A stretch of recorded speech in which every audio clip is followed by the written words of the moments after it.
하나님께서 오늘 주일 아침 우리에게 주신 말씀은 요한계시록 7장 13절 14절입니다. 하나님께서 오늘 주일 아침 우리에게 주신 말씀은 요한계시록 7장 13절 14절입니다. 한 목소리로 봉독하시겠습니다. 시작. 장로 중 하나가 응답하여 나에게 이르되 이 흰 옷 입은 자들이 누구며 또 어디서 왔느냐? 내가 말하기를 내 주여 당신이 아시나이다 하니 그가 나에게 이르되 이는 큰 환난에서 나오는 자들인데 어린 양의 피에 그 옷을 씻어 희게 하였느니라. 아멘. 오늘 본문은 5절부터 17절까지입니다. 여기 보면 입맞은 숫자가 나와요. 입맞은 숫자. 하나님께서 너는 내 것이다 하고 도장 찍어준 사람들, 구원함 받은 자, 천국 백성, 그 숫자를 입맞은 숫자, 입맞은 사람들이라고 하는데요. 4절을 보면 내가 인침을 받은 자의 수를 들으니 이스라엘 자손의 각 지파 중에서 인침을 받은 자들이 14만 4천인이라고 했어요. 성경 말씀에서 이 말씀이 가장 난해한 구절입니다. 과연 입맞은 자 14만 4천 명이 누구냐? 그것 때문에 수많은 이단들이 생겨났습니다. 3절을 보면 입맞은 숫자를 하나님의 종들이라고 합니다. 9절을 보면 흰옷을 입은 무리라고 했어요. 여기까지는 이견이 없어요. 그런데 그러면 그 하나님의 종들이 누구이고 흰옷을 입은 무리가 누구냐? 그렇게 따지고 들어가면 의견이 달라져요. 문자적으로 해석하는 사람들은 14만 4천 명을 유대인이라고 해석합니다. 오늘 성경에 그렇게 나와 있기 때문에 그래요. 5절부터 8절까지 보면 이스라엘의 12지파가 나와 있어요. 그래서 이스라엘 사람들이다, 유대인이다 그렇게 말합니다. 그런데 신약 성경에서 예수님은 그렇게 말씀하지 않으십니다. 12지파는 혈통적인 유대인이 아니라 12지파는 예수 그리스도의 십자가의 보혈로 그 보혈의 능력을 통해서 구원받은 사람들, 그 사람들을 참 이스라엘 그리고 또 아브라함 자손 참 유대인이라고 말씀하고 있어요. 즉 예수 그리스도로 말미암아 하나님의 백성이 된 성도들을 흰옷을 입은 무리들, 하나님의 종들, 그리고 14만 4천 그렇게 말하고 있는 거죠. 바울 사도도 예수님과 똑같은 주장을 합니다. 로마서 9장 8절을 보면 곧 육신의 자녀가 하나님의 자녀가 아니요 오직 약속의 자녀가 씨로 여기심을 받았느니라 그렇게 말했어요.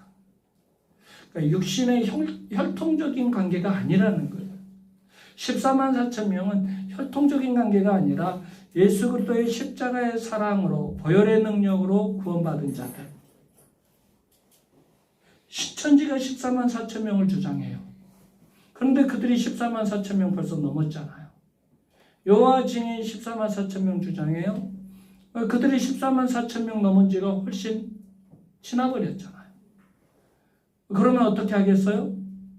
전에 여호와의 증인 사람이 와서 여기 간판을 달 때, 처음에 간판 달 때 이 탑차 있잖아요. 그거 가지고 와서 하는데 자기가 여호와의 증인이라고 하더라고요. 그럼 여호와의 증인은 14만 4천 주장하는데 14만 4천 넘었지 않느냐?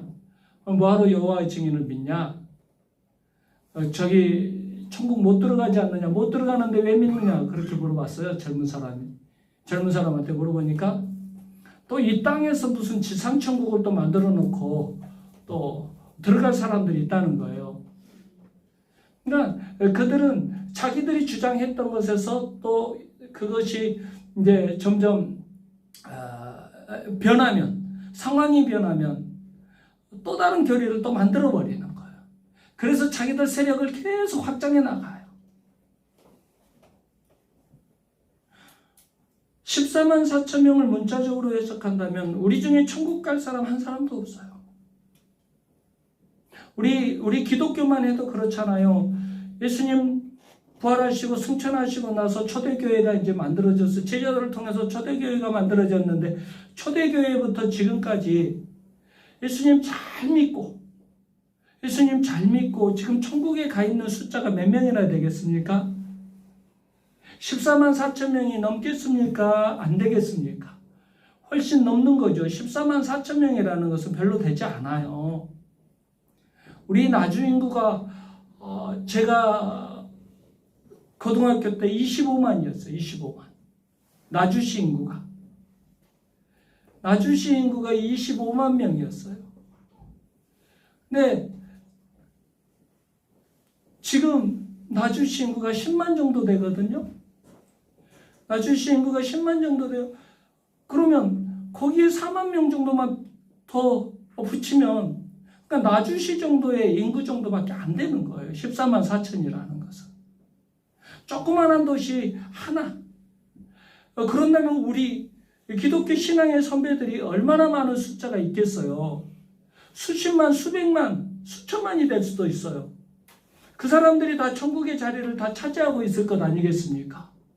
우리 자리는 없는 거잖아요. 그럼 우리가 뭐하러 예수님을 믿어요? 예수님 믿을 필요가 없는 거예요. 그러니까 이것을 문자적으로 해석하면 안 된다는 거예요. 요한계시록 막 연구하는 사람들이 막 14만 4천 막 이렇게 막 따지고 그러는데 666 막 계산하고 그러는데 이런 것들을 너무 그렇게 보면 안 돼요.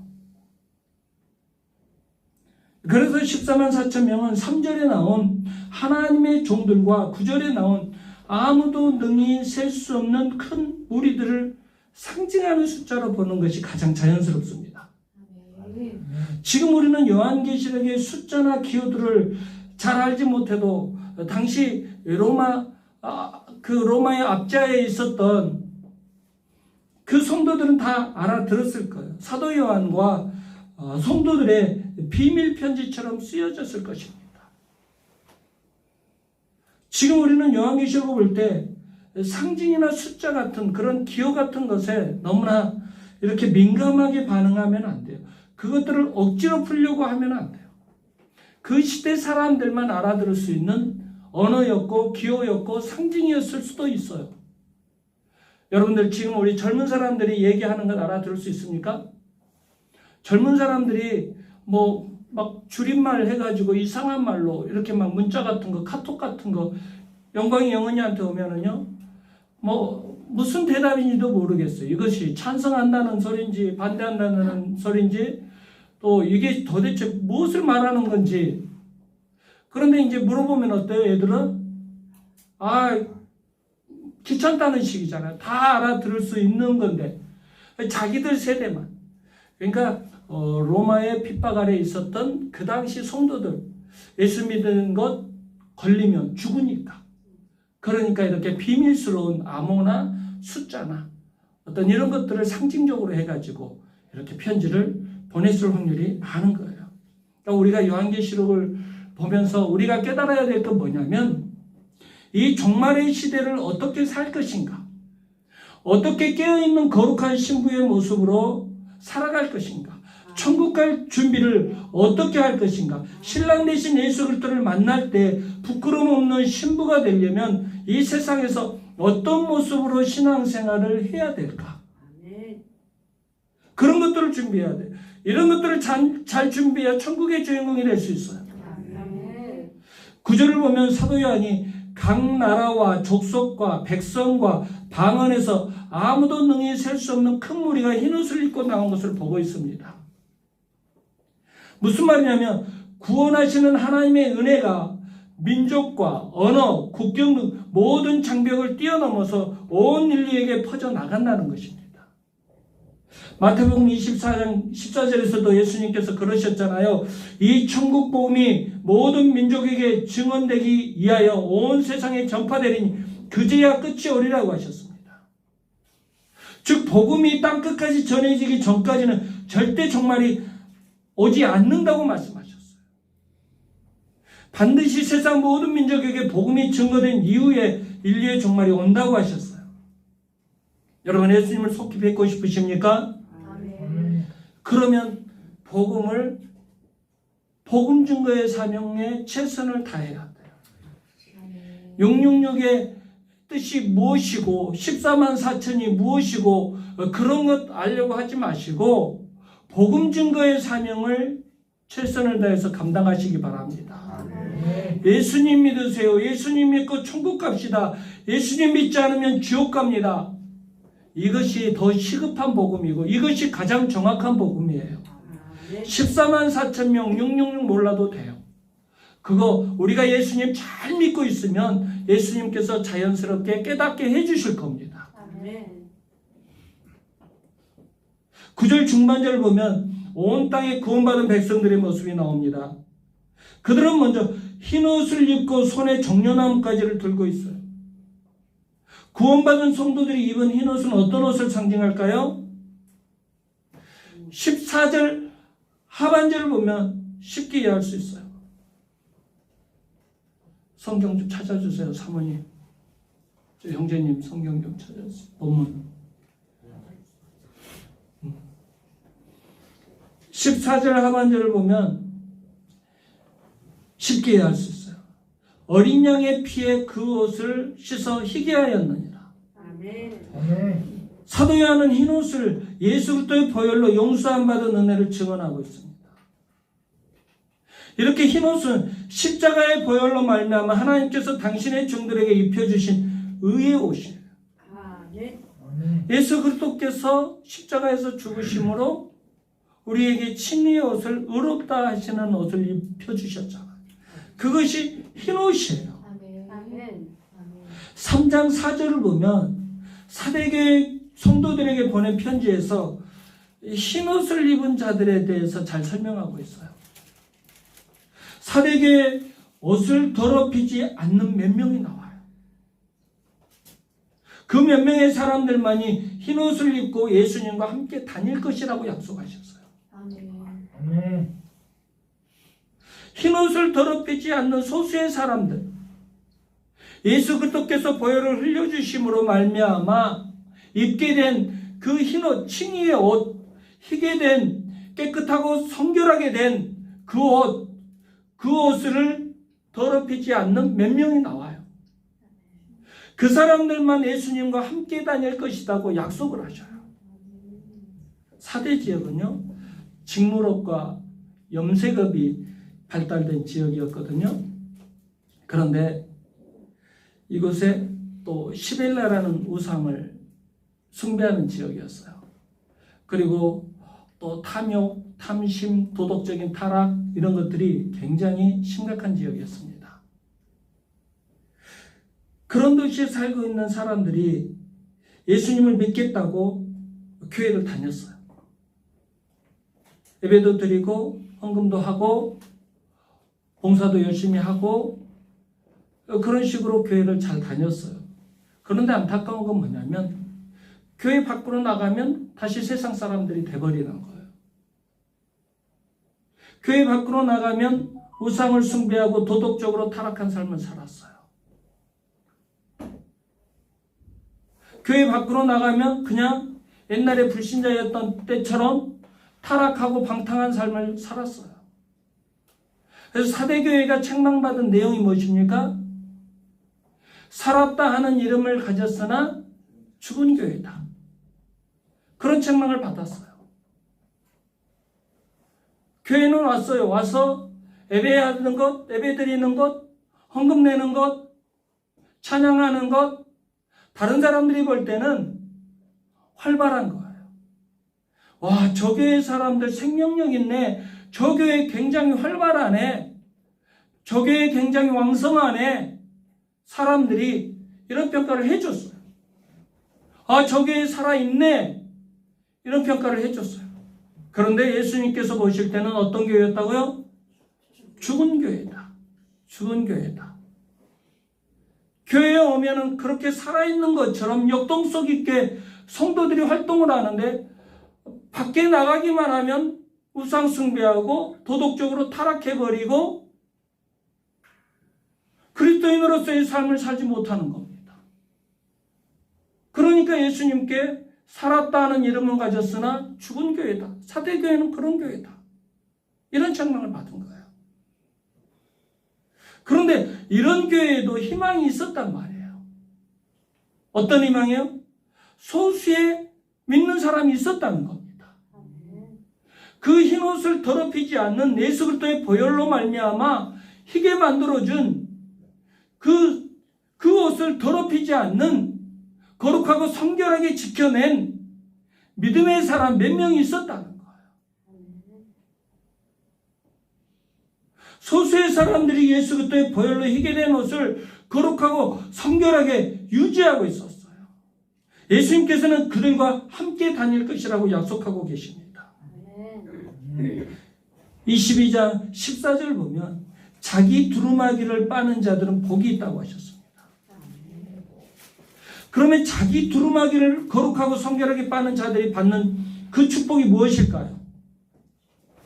3장 5절을 보면 이기는 자는 이와 같이 흰옷을 입을 것이요 내가 그 이름을 생명책에서 결코 지우지 아니하고 그 이름을 내 아버지 앞과 그의 천사들 앞에서 시인하리라. 한마디로 천국의 주인공이 된다는 겁니다. 생명책에 기록되는 축복과 예수님께서 하나님 아버지 앞과 천사들 앞에서 시인해 준다는 겁니다. 이 사람은 믿음을 배반하지 않은 사람입니다. 이 사람은 아무리 큰 고난과 아무리 큰 환난 속에서도 나를 향한 그 믿음, 그 정죄를 지킨 사람입니다. 그 어려운 환난을 이겨내고 이 자리까지 온 사람입니다. 천사들 앞과 하나님 앞에서 예수 그리스도께서 이 사람의 신앙을 인정해 줬다는 겁니다. 천국의 주인공이 된다는 거죠. 천국의 주인공은 예수 그리스도께서 피 흘려 의롭게 만들어주신 칭의의 옷을 더럽히지 않는 자들의 것이에요.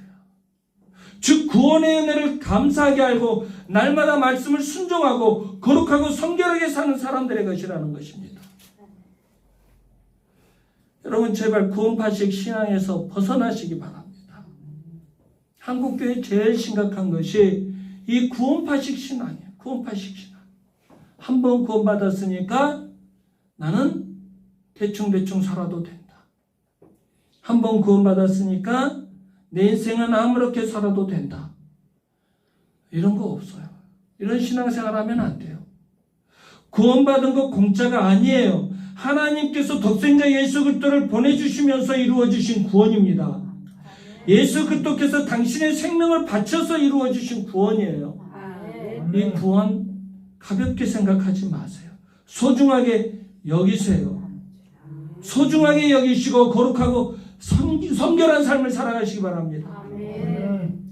10절을 보면 구원받은 수많은 무리들이 큰 소리로 구원하심이 보좌에 앉으신 우리 하나님과 어린 양에게 있도다라고 찬양하고 있어요. 이 무리들은 세상에서 예수님을 유일한 구원의 주님으로 믿고 영접하다가 그렇게 또 증거하다가 지금 죽음을 당해서 온 사람들이에요. 순교를 당해서 온 사람들이에요. 오직 예수 그리스도만 길이요 진리요 생명이시라고 믿다가 그리고 그렇게 증거하다가 예수님께 온 사람들이에요. 그들이 구원받아서 예수님과 하나님 앞에 와서 찬양하고 있어요. 구원받은 무리들의 찬양이 끝나자 내 생물과 장로들 사이에 있던 천사들이 소리 높여 하나님을 찬양하고 있습니다. 10절부터 12절 읽겠습니다. 10절부터 12절 시작. 큰 소리로 외쳐 이르되 구원하심이 보좌에 앉으신 우리 하나님과 어린 양에게 있도다 하니 모든 천사가 보좌와 장로들과 내 생물의 주위에 서 있다가 보좌 앞에 엎드려 얼굴을 대고 하나님께 경배하여 이르되 아멘. 찬송과 영광과 지혜와 감사와 존귀와 권능과 힘이 우리 하나님께 세세토록 있을지어다. 아멘 하더라. 아멘. 천사들의 찬양은 구원받은 성도들의 찬양에 대한 화답송입니다. 성도들과 천사들의 찬양은요, 요한계시록에 많이 나와요. 그래서 우리는 천국의 삶을 하나님을 찬양하는 삶이라고 해요. 우리가 그런 말 하잖아요. 천국 가면은 뭐하고 살까? 그런 얘기를 하다가 그런 얘기 많이 들어보셨잖아요. 우리 천국에서는 하나님을 찬양하는 것밖에 없어. 그러니까 뭐 가르치는 것도 봉사하는 것도 뭐 그런 거 소용없어.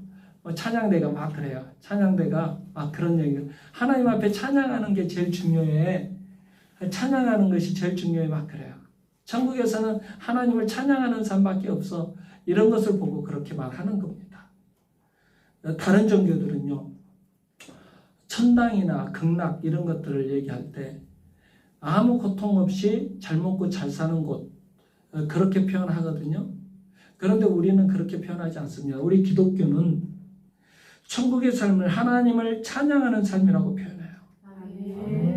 그런데 그 천국의 삶을 지금 이 땅에서도 누릴 수 있어요. 우리도 하나님을 찬양하고 경배하면 돼요. 이 땅에서도 기쁠 때나 슬플 때나 하나님을 찬양하는 삶을 살면 돼요. 그러면 하나님께서 놀라운 평강을 주십니다. 놀라운 축복을 허락해 주십니다. 놀라운 은혜를 부어주십니다. 이 땅에서도 하나님의 은혜를 경험하게 해주십니다. 13절 14절 다 같이 읽겠습니다. 13절 14절 시작. 장로 중 하나가 응답하여 나에게 이르되 이 흰옷 입은 자들이 누구며 또 어디서 왔느냐. 내가 말하기를 내 주여 당신이 아시나이다 하니 그가 나에게 이르되 이는 큰 환난에서 나오는 자들인데 어린 양의 피에 그 옷을 씻어 희게 하였느니라. 아멘. 한 장로와 사도 요한이 흰옷 입은 무리들에 대해서 이야기하고 있어요. 14절을 보면 흰옷 입은 자들은 큰 환난에서 나온 자들이라고 말하고 있습니다. 흰옷 입은 자들은 큰 환난에서 나왔다는 거예요. 지금 큰 환난을 견디고 나왔다는 거예요.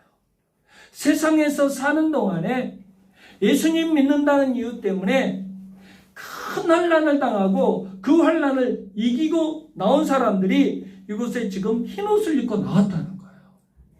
구절을 보면 이들을 아무도 능히 셀 수 없는 큰 무리라고 했어요. 우리는 이렇게 질문하고 싶을 거예요.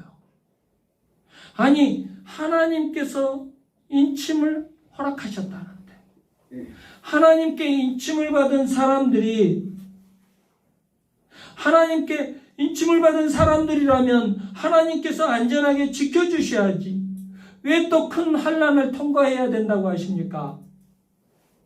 우리는 환난 싫습니다. 하나님 믿고 하나님께서 인쳐주셨다면 이런 환난과 고난은 피하게 해주셔야죠. 왜 환난을 통과해야 된다고 하십니까? 그런 질문을 할 수도 있어요. 그런데 여러분, 우리가 분명히 알아야 될 것은 우리가 이 세상에서 그리스도인으로 살아가는 것은 결코 쉽지 않다는 것을 알아야 돼요. 오히려 그리스도인은 이 땅에서 하나님의 백성으로 세상과 반대되는 삶을 살아야 되거든요. 그렇기 때문에 세상에 공격을 받습니다. 예수님 믿는 사람들은 사탄의 공격의 대상이 돼요. 그러니까 더 많은 고난을 받습니다. 6장 10절부터 보면 큰 소리로 불러 이르되 거룩하고 참되신 대주제여 땅에 거하는 자들을 심판하여 우리 피를 갚아주지 아니하시기를 어느 때까지 하시려 하나이까 하니 각각 그들에게 흰 두루마기를 주시며 이르시되 아직 잠시 동안 쉬되 그들의 동무 종들과 형제들도 자기처럼 죽임을 당하여 그 수가 차기까지 하라 하시더라. 예수님께서 사도 요한에게 하늘의 제단 아래 지금 와 있는 순교자들을 보여주셨어요. 그리고 말씀하십니다. 그 수가 차기까지라고 말씀하죠. 그 수가 차기까지. 앞으로도 예수님을 향한 믿음과 정절과 성결함을 지키기 위해서 앞으로도 고난과 순교를 당할 사람들이 더 있다는 겁니다. 아직도 그 수가 안 차 있다는 겁니다. 더 올 거라는 것입니다.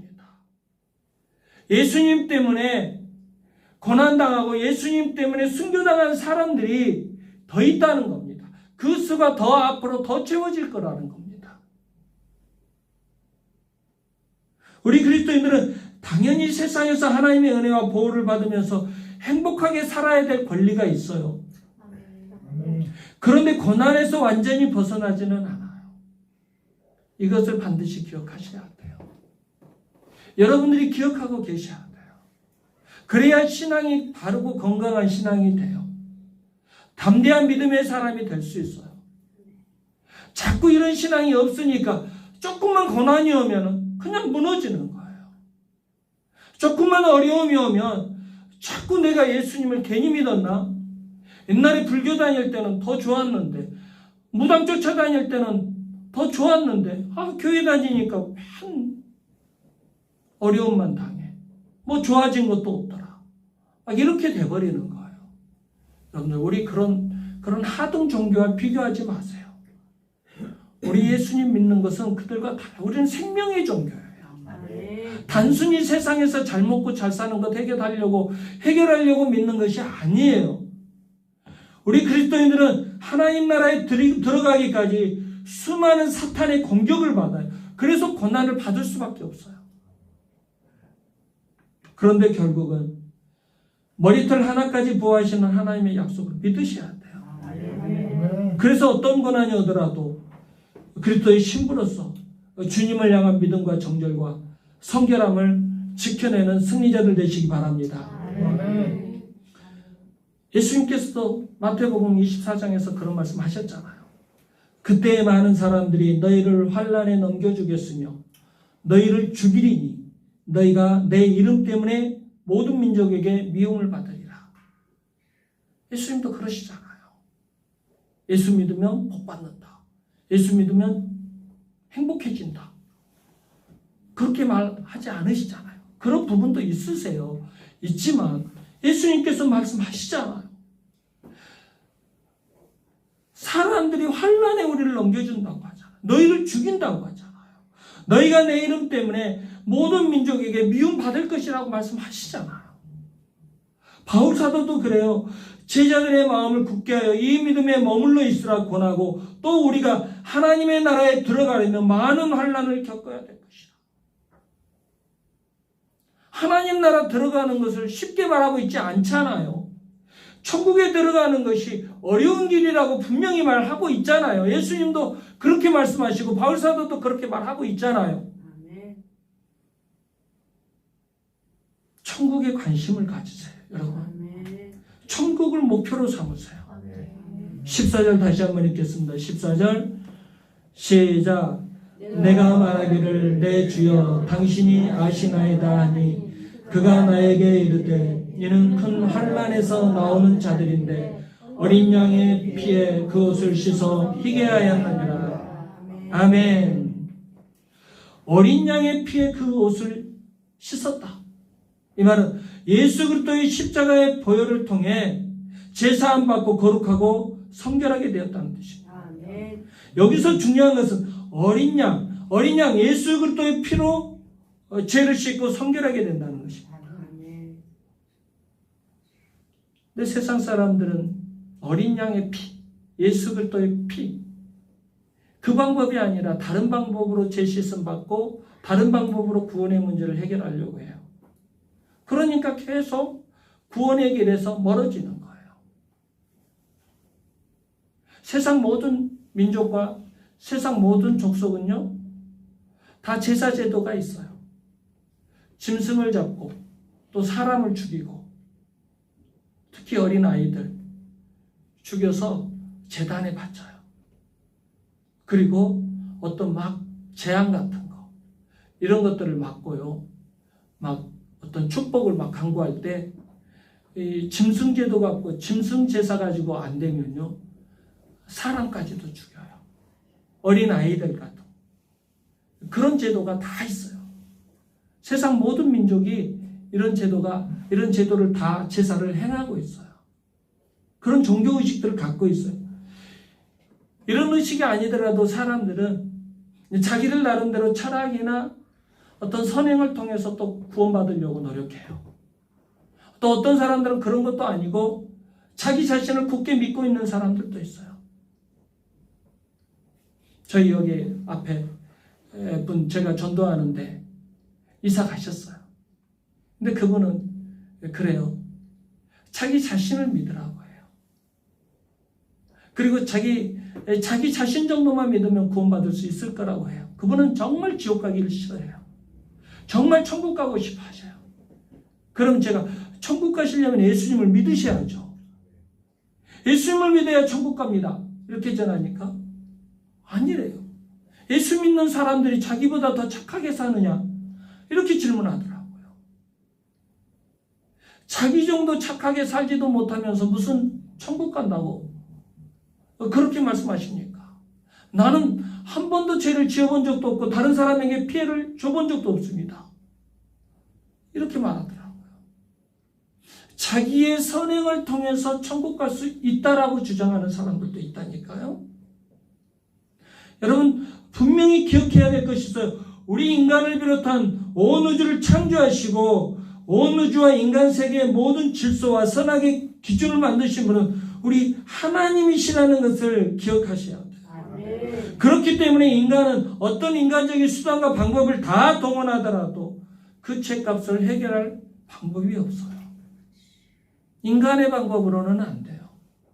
내가 아무리 착하게 살고 내가 아무리 똑똑해도 안 돼요. 하나님께서 이렇게 말씀하셨어요.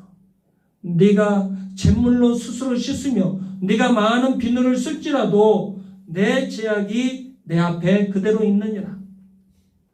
네가 우리 어렸을 때 잿물 가지고 설거지도 하고 그러잖아요. 그 잿물 갖고 비누 갖고 아무리 네가 너를 깨끗이 닦아봐라. 네 죄가 없어지는지 한번 닦아봐라. 저는 이런 말씀이 지금 너무너무 뼈저리게 느껴져요. 솔직히 목사 안 했을 때는 몰랐어요.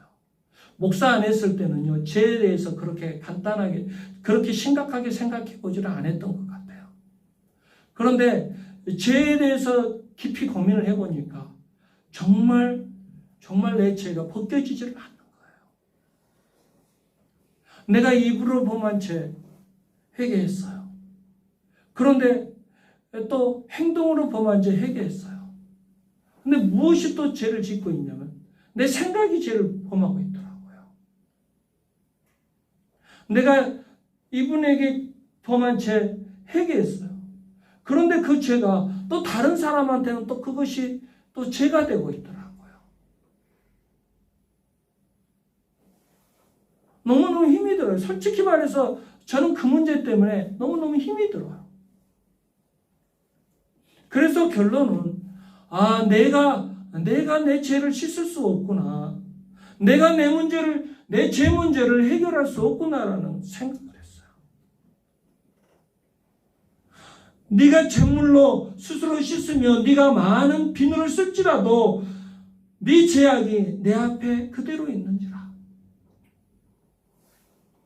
이런 말씀이 이 에레미야 선지자를 통해서 전해주신 말씀이 우리 마음에 그냥 제 마음에 그대로 새겨져요.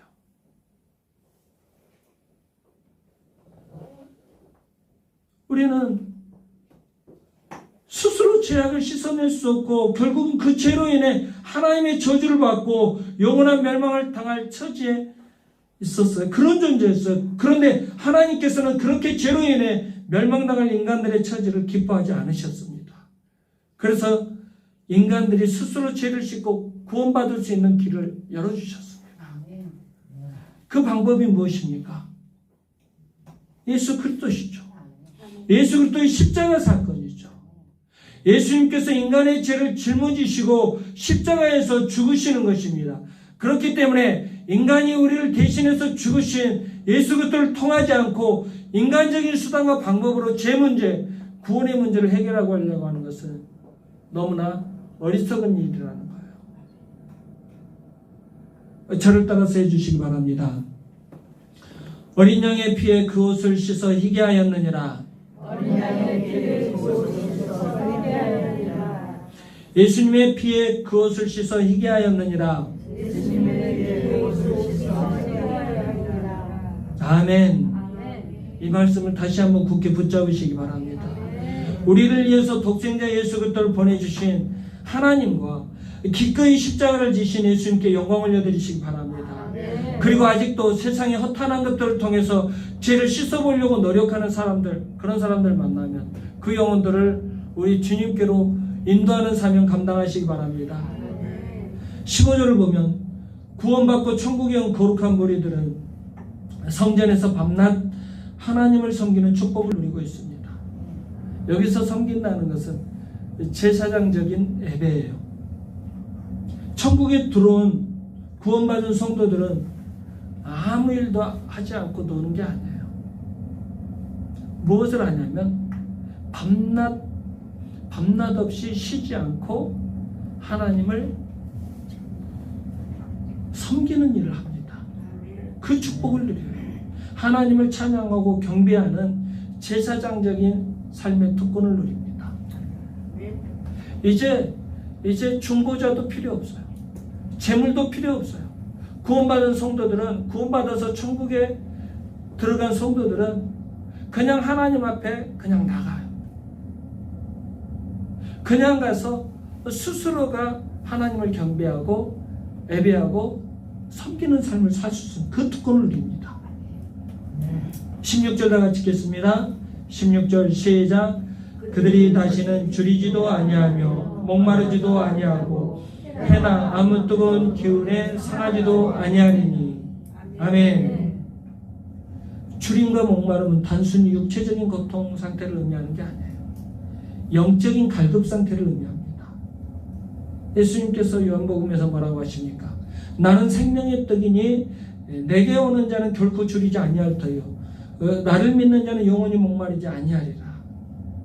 그리고 내가 주는 물을 마시는 자는 영원히 목마르지 아니하리니 내가 주는 물은 그 속에서 영생하도록 솟아나는 샘물이 되리라. 아멘. 아멘. 이 말씀의 축복이 천국에서 이루어지는 거죠. 아멘. 이 땅에서는 완전한 그 갈급함이 해소되지 않잖아요. 예수 그리스도 안에서 맛을 누리고 있는 거잖아요. 그래, 세상의 그 갈급함, 우리 세상에서 채워지지 않는 것, 예수 그리스도 안에서 누릴 수 있는 거야. 우리가 막 마음의 위로를 얻고 이렇게 찬양하고 예배하면 그런 기쁨이 있잖아요. 예수님 안에서 누리는, 어제 신방 가는 데서 그분이 하나님을 만났다고 해요. 그래서 어떤 곳에서 만났냐? 어떤 장면에서 만나는가? 어제 새벽에 갑자기 일어나서 요즘에 또 기도한대요. 너무너무 기쁘죠. 또 어제 불교 다니신 분 또 초청해가지고 같이 예배드렸는데요. 너무 은혜스러웠어요. 근데 충만하게 해주시옵소서. 여러분, 충만이라는 말 자체를 몰랐대요. 그분이 충만이라는 말 자체를 몰랐대요. 그런데 새벽에 일어나서 기도하는데 하나님, 나도 하나님께 기도하고 싶다고. 하나님을 만나는 기도를 어떻게 하냐고. 다른 사람들은 이렇게 막 하나님을 만나서 기뻐하고 이렇게 찬양하고 예배하는데 나도 그렇게 예배드리고 싶다고. 그런 소망을 갖고 기도했대요. 그런데 하나님께서 가르쳐준 기도의 내용이 뭐였냐면 충만하게 해주시옵소서. 놀랍지 않아요? 그것하고 은혜 충만, 성령 충만, 말씀 충만, 기도 충만 받으셔야 된다고. 그것이 충만하면 된다고. 우리가 이 땅에서는요, 그 충만함을 완전히 누리지 못해요. 예수 그리스도께서 나는 생명의 떡이니 내게 오는 자는 결코 줄이지 아니할 터요 나를 믿는 자는 영원히 목마르지 아니하리라. 내가 주는 물을 마시는 자는 영원히 목마르지 아니하리니 내가 주는 물은 그 속에서 영생하도록 솟아나는 샘물이 되리라. 이것을 이 땅에서는 완전하게 누리지 못해요. 그런데 이 약속의 말씀이 16절 천국에 간 구원을 받은 백성들이 누려요. 그들이 다시는 줄이지도 아니하며 목마르지도 아니하고 해나 아무 뜨거운 기운에 상하지도 아니하며. 예수님의 약속의 말씀이 천국에서 이루어지고 있어요. 예수 그리스도의 보혈로 제사함 받아 흰옷을 입은 무리들, 그리고 흰옷을 더럽히지 않으려고 보혈의 능력으로 말씀으로 성결하게 준비된 무리들, 사탄과 세상이 주는 그 난란을 이겨내고 끝까지 예수님을 향한 신앙의 절개를 지키고 그리스도의 신부로서 성결함과 거룩함을 지켜낸 무리들만이 누릴 수 있다는 겁니다. 그리고 해나 아무 뜨거운 기운에 상하지도 아니한다고 하셨어요. 한마디로 어떤 고난 가운데서도 자유로워진다는 겁니다. 이 어떤 고난도 우리를 상하게 하지 못한다는 것입니다. 어떤 사람들이 이런 축복을 받는다고요? 예수 그리스도의 보혈로 제사함 받아 흰옷을 입은 무리들입니다. 그 흰옷을 더럽히지 않으려고 보혈의 능력과 말씀을 붙잡고 성결하게 살아온 무리들입니다. 사탄과 세상이 주는 큰 난란을 이겨내고 끝까지 예수님을 향한 믿음을 지키고 그리스도의 신부로서 거룩함과 성결함을 지켜낸 무리들입니다. 이런 사람들이 어떤 고통 가운데서도 자유로워지는 축복을 누린다는 거예요. 우리는 가끔 이런 질문 하잖아요. 성도들에게 그런 질문 받아요. 제가 목사님, 천국 가면 상급의 차이가 있을까요? 그런 질문을 많이 받아요, 솔직히. 그러면 저는 솔직히 이렇게 대답해 드리고 싶어요. 천국 가면 무슨 상급의 차이가 있겠어요? 천국 가서 또 상급의 차이가 있으면 그 공평하신 하나님이 아니시죠. 이렇게 대답을 해드리고 싶어요. 그런데 성경을 보면 그렇지 않아요. 분명히 차이가 있어요. 특히 요한계시록을 보면 너무 잘 나와 있어요. 너무 잘 나와 있어요. 제가 제 마음 같아서는 상급의 차이가 없을 겁니다. 상급의 차이가 없습니다. 그렇게 말씀해 드리고 싶다니까요. 그런데 성경이 말씀해 드리는 것을 말씀해 드려야 되잖아요, 여러분들에게. 그렇죠? 지금 요한계시록 지금 우리가 보는 본문 15절에서 17절에 나온 축복들을 어떤 사람들이 볼 수 있어요? 어떤 사람들이 봤습니까? 제사장처럼 밤낮 성전에서 하나님을 경배하고 다시는 줄이지도 않고 목마르지도 않고 해나 아무 뜨거운 기운에 상하지도 않는 축복을 누가 드립니까? 17절에서는 어린 양 되신 예수님께서 생명샘으로 인도하시고 하나님께서 그들의 눈에서 모든 눈물을 닦아주신다고 약속하셨어요. 생명의 면류관을 주고 흰돌을 주고 새벽별을 주고 생명책에 기록한 이름을 지우지 않으시고 예수님과 함께 더불어 먹게 해주시고 하나님 아버지 보좌에 함께 앉게 해주는 그 축복을 누구에게 주신다고 하셨습니까? 이기는 자였잖아요. 이기는 자. 이기는 자가 못 이기는 자가 있다는 것 아니겠습니까? 그냥 교회만 왔다 갔다 하는 사람이 있고 사대교회 같이 소수의 몇 사람이 끝까지 예수 그리스도의 십자가의 보혈을 붙잡고 그 보혈로 희게 만들어준 그 옷을 더럽히지 않는 거룩하고 성결한 몇 사람이 있다는 것 아니겠습니까?